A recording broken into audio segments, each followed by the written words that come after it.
میں وادی میں داخل ہو جاؤ، اور ایک دعا پڑھتے ہوئے سجدہ ریز ہوتے ہوئے داخل ہونا تھا۔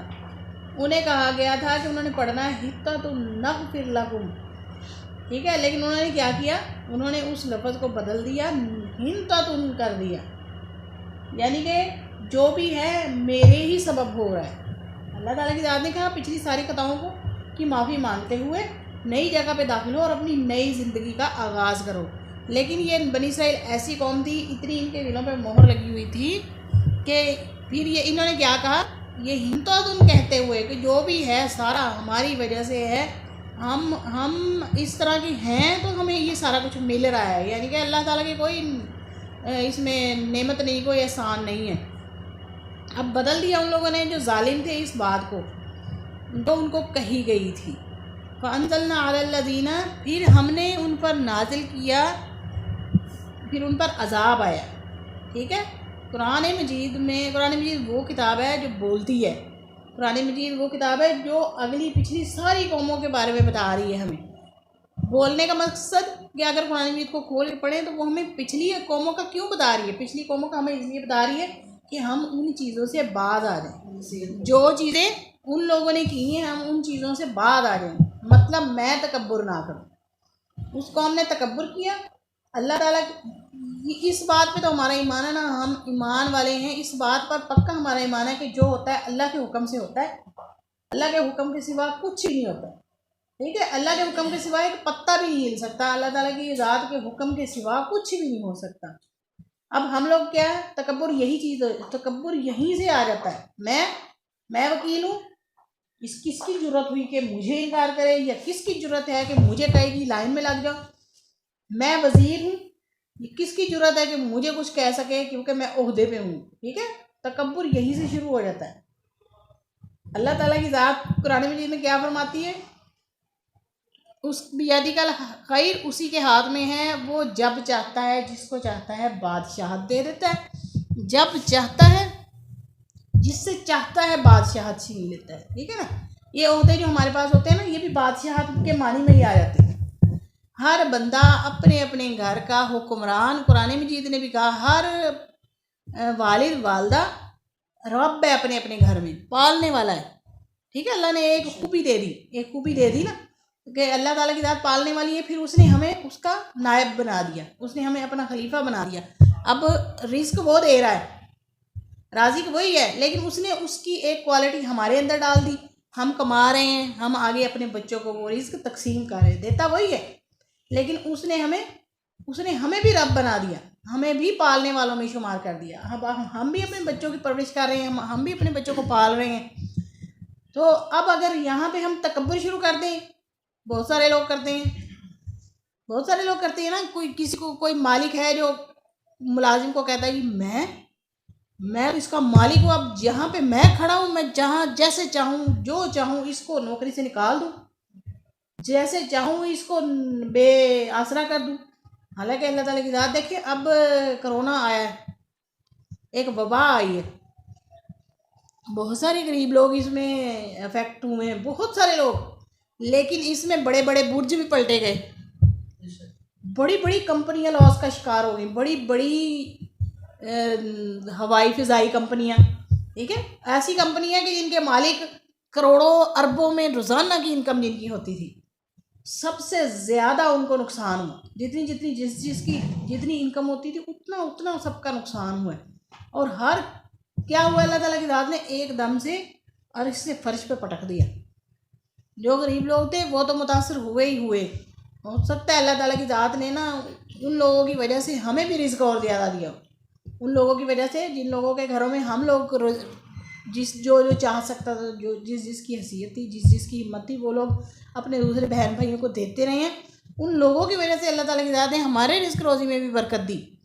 لیکن یہ کہ اگر ہم اس جگہ پہ آ کے تکبر کرتے،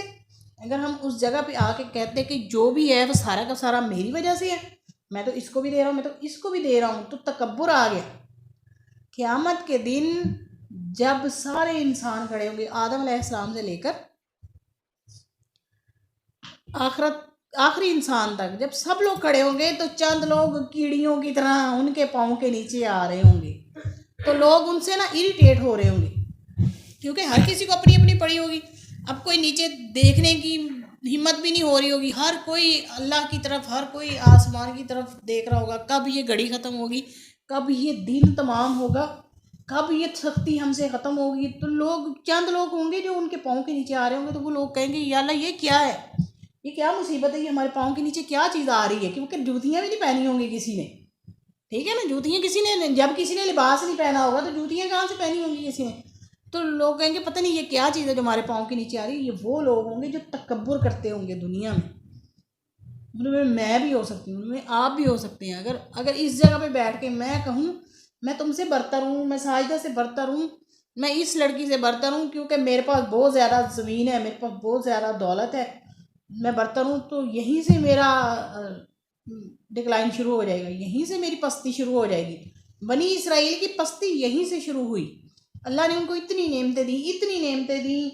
کہ ہم کافی دن سے یہی پڑھ رہے ہیں کہ بنی اسرائیل پہ اللہ نے کتنی نعمتیں دی. پھر قرآن مجید میں بھی اللہ تعالیٰ کی ذات بار بار ان کو یاد کروا رہی ہے, بنی اسرائیل یاد کرو, میں نے تمہیں فرعون سے نجات دیا ہے, بنی اسرائیل یاد کرو, میں نے تم پر بادل کا ایک ٹکڑا دیا جو تمہارے اوپر چھاؤں کرتا تھا, ہے بنی اسرائیل یاد کرو, میں نے تمہیں کیسے وہ پانی سے گزارا, ہے بنی اسرائیل یاد کرو کہ جب موسیٰ علیہ السلام نے مجھے کہا کہ میری قوم کے لیے پانی نہیں ہے, ہم کہاں سے پانی لے کر آئیں, تو کیا کیا کہ اللہ تعالیٰ کی ذات نے کہا کہ پتھر ہے, ایک پتھر کے اوپر, بڑا پتھر ہے, اس کے اوپر اپنا عصا مارو. اب موسیٰ علیہ السلام کے ساتھ جتنے لوگ گئے وہ 12 قبائل تھے, 12 بڑے بڑے قبائل تھے, ہزاروں لوگ تھے, 70-80 ہزار لوگ تھے جو موسیٰ علیہ السلام کے ساتھ ہجرت کر کے اس جگہ پہ گئے تھے. اب 80,000 لوگوں کے پانی پینے کے لیے کتنا پانی چاہیے ہوگا.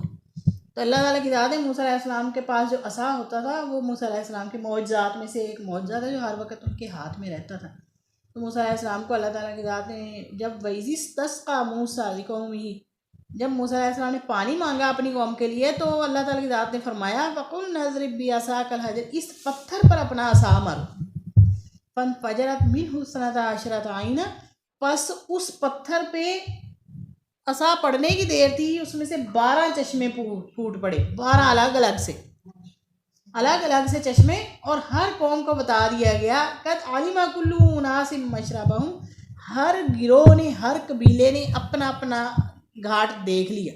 ہر موسیٰ علیہ السلام نے ہر قبیلے کو بتایا یہ تمہارا گھاٹ ہے, یہ تمہارا ہے, یہ تمہارا ہے. ہر سب 12 قبائل کے لیے الگ الگ سے چشمے تھے جہاں جہاں سے انہوں نے وہ پانی بھرنا تھا.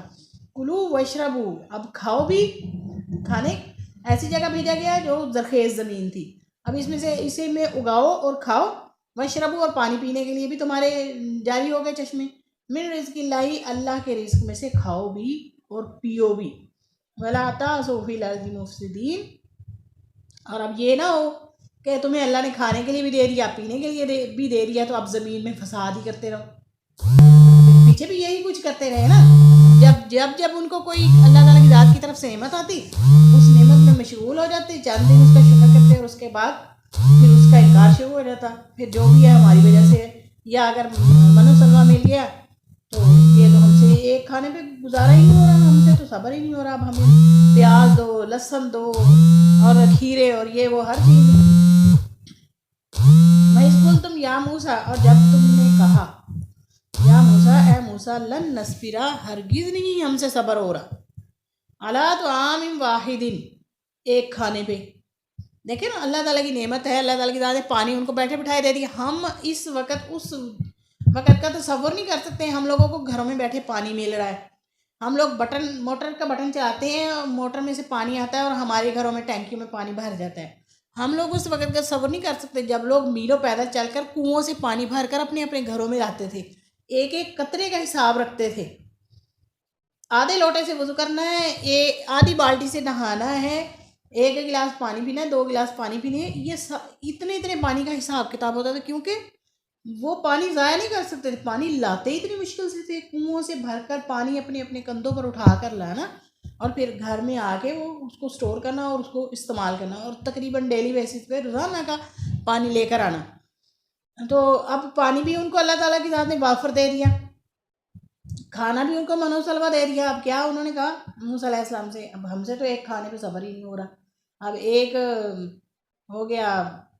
میٹھا اور ایک ہو گیا نمکین. بھائی اتنے دن سے ہم ایک ہی کھانا کھا رہے ہیں, تو ہم سے تو ہمارا دل اوب گیا، انہوں نے کہا بنی اسرائیل نے، موسیٰ علیہ السلام ایک کھانے پہ ہم سے صبر نہیں ہو رہا، اب کیا کریں؟ فَادْعُ لَنَا رَبَّكَ، پس اب تم اپنے رب سے دعا کرو ہمارے لیے، یخرج لنا، ہمارے لیے نکالے، اگائے، مما تنبت الارض، وہ چیزیں ہمارے لیے نکالے جو زمین سے اگتی ہیں، اب زمین سے اگنے والی چیزیں نکالیں، من بقلها وقثائها، ہمارے لیے ساگ نکالے، اور ککڑی، یا لکھا ہوا ہے تو ککڑی کھیرا یا تر جس کو کہتے ہیں، وفومیہ، اور لہسن ہو، وعدسیہ، اور مسور ہو، وبصریہ، اور پیاز ہو، یعنی کہ وہ ساری سبزیاں جو ہم لوگ کھاتے ہیں۔ ان لوگوں نے دعا کی کہ موسیٰ علیہ السلام اپنے اللہ سے دعا کرو کہ ہمارے لیے زمین سے اگنے والی سبزیاں ہمیں دے۔ قال اتستبدلون الذی، موسیٰ علیہ السلام نے بڑی حیرانگی سے اپنی قوم سے پوچھا کیا تم تبدیل کرنا چاہتے ہو وہ چیز، ہوا ادنی بالذی ہوا خیر، تم ایک ادنا چیز جو اللہ تعالیٰ کی طرف سے تمہارے لیے نعمت کی گئی تم اس سے بدلنا چاہتے ہو؟ ایسی چیز جو اللہ تعالیٰ کی ذات کی طرف سے تمہارے لیے وہ بہتر ہے، تم اس کی جگہ نکمی چیز مانگ رہے ہو۔ اہبطوا مصر فإن لکم ما سألتم، چلو چلے جاؤ مصر میں۔ اچھا، اب مصر میں چلے جاؤ، اب ہمارے لیے تو اب یہ ہے کہ نا ہم لوگ جہاں بھی چاہتے ہیں ٹیوب ویل لگاتے ہیں اور پانی نکل آتا ہے۔ ہماری قسمت میٹھا پانی ہو تو اچھی بات ہے، اگر میٹھا نہ ہو تو بھی ہمارے ہاں ایسا نہری نظام ہے کہ پانی ہمارے پاس پہنچ جاتا ہے۔ اب لیکن وہاں اس وقت کے زمانے میں لوگ اس جگہ جا کے آباد ہوتے تھے جہاں قریب قریب نہر ہوتی تھی، جہاں قریب قریب نہر ہو وہاں ارد گرد کا علاقہ زیادہ زرخیز ہوتا ہے، وہاں پہ سبزیاں وغیرہ ہر چیز زیادہ ہوتی تھی۔ تو اب مصر میں جو دریائے نیل تھا تو کہا گیا جاؤ اب مصر کے کنارے چلے جاؤ، وہاں تمہارے لیے اب وہ ساری چیزیں ہوں گی جو تم مانگ رہے ہو۔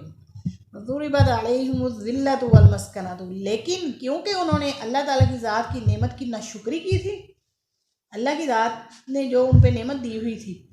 اس کو کہا ہمیں یہ نہیں چاہیے، ہمیں کچھ اور دے، تو اللہ تعالیٰ کی ذات نے کیا کیا، جب وہ مصر میں گئے اللہ نے ان پر ناداری مسلط کر دی، تنگ دستی اتنی زیادہ آ گئی ان لوگوں پر کہ کھانے پینے کو ترس گئے، سبزیاں کیا آنی تھی، کھانا ہی نہیں ملا، وہ بھٹکتے رہے اسی آبادی میں، کئی سال بھٹکتے رہے۔ وباؤ بغضب من اللہ، کیونکہ وہ اللہ کے عذاب میں گر گئے تھے، اللہ کی ناراضگی میں، اللہ ناراض ہو گیا ان سے۔ دیکھیے اللہ تعالیٰ کی ذات کی ہمارے اوپر کتنی بڑی مہربانی ہے، ان جیسی حرکتیں ہم روزانہ کرتے ہیں، وہ یہ جو ہم پڑھ رہے ہیں بنی اسرائیل کی، وہ لوگ اگر مال میں کمی بیشی کرتے تھے یا ناپ تول میں کمی بیشی کرتے تھے تو ان پہ عذاب آ جاتا تھا، اللہ کی کسی نعمت کی ناشکری کرتے تھے تو ان پر عذاب آ جاتا تھا، اللہ کے نبی کی بے حرمتی کرتے تھے تو ان پر عذاب آ جاتا تھا۔ ہمارے اوپر اللہ کی کتنی بڑی نعمت ہے، ہمیں ان ساری چیزوں کو کر رہے ہیں، اللہ معاف کرے، اللہ تعالیٰ کی ذات ہمیں معاف فرمائے، ہم ان ساری چیزوں کو کر رہے ہیں لیکن اللہ تعالیٰ کی ذات ہم پر بھی عذاب نہیں مسلط کر رہے ہیں، یہ بھی ہمارے اوپر اللہ تعالیٰ کی ذات کی ایک نعمت ہے۔ پھر وہ اللہ کے غضب میں گر گئے، ذالک بانہم کانوا یکفرون، کہ قرآن کیا کہہ رہا ہے، اللہ تعالیٰ کی ذات کسی کو کسی بغیر وجہ کے عذاب میں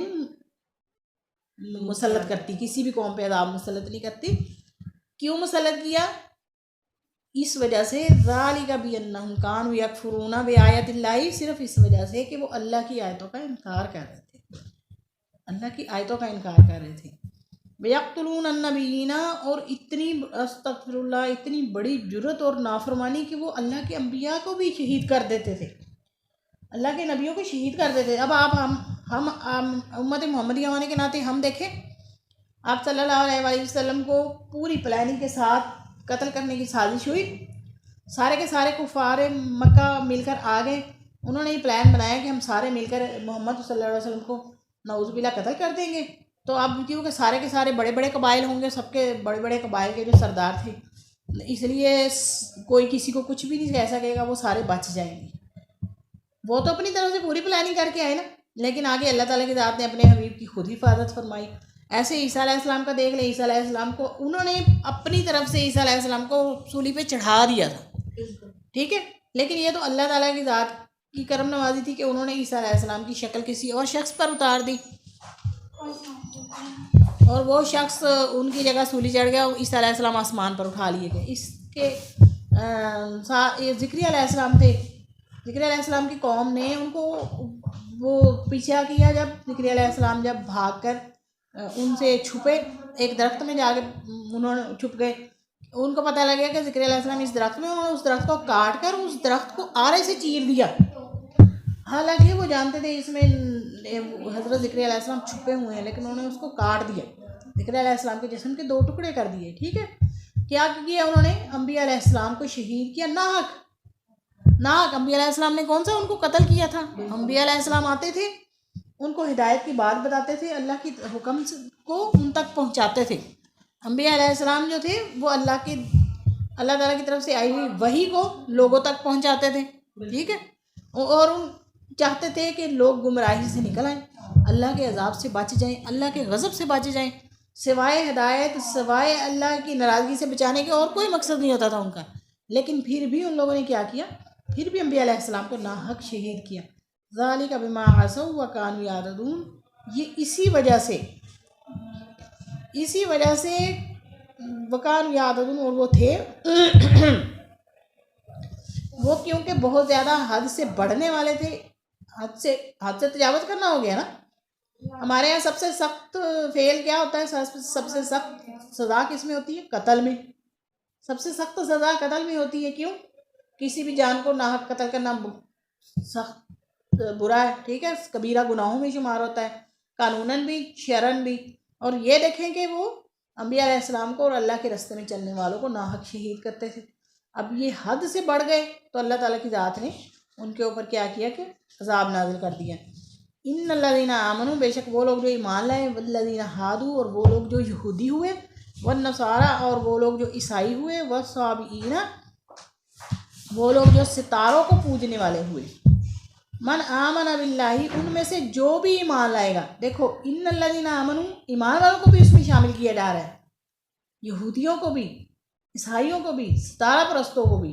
ان میں سے جو بھی ایمان لائے گا باللہ والیوم الآخر، اللہ پر اور آخرت کے دن پر، وہ عامل صالحا، اور نیک عمل کرے گا۔ صرف ایمان لانا کافی نہیں ہے، ان میں سے جو بھی ایمان لائے گا اللہ پر، آخرت کے دن پر، اور نیک عمل کرے گا، فلہم اجرہم عند ربہم، پس ان کے رب کے پاس ان کے لیے نیک اجر ہوگا، اچھا اجر ہوگا، ولا خوف علیہم ولا هم یحزنون، نہ ان کو کسی قسم کا کوئی ڈر ہوگا اور نہ ہی وہ کسی بات پہ غم زدہ ہوں۔ کس قسم کا ڈر نہیں ہوگا؟ جیسے ہم نے سورہ فاتحہ ہی شروع میں پڑھی ہے، سورہ فاتحہ میں کیا؟ غیر المغضوب علیہم ولا الضالین، ہم نے پناہ مانگی اس چیز سے کہ جس سے ہمارا خدا یا ہمارا اللہ ناراض ہو، اے اللہ ہمیں ان لوگوں کے راستے پہ چلا جو ہدایت والے تھے، ان لوگوں کے راستے سے بچا لے جن پر تیرا غضب نازل ہوا ہے۔ تو غضب نازل ہونے کے خوف سے، دوزخ کے خوف سے، اللہ کی ناراضگی کے خوف سے، ان سب چیزوں سے اللہ تعالیٰ کی ذات فرمانے کہ ہم پناہ میں آ جائیں گے اگر ہم نیک عمل کریں گے، اللہ پر ایمان لائیں گے اور آخرت میں ایمان لائیں گے۔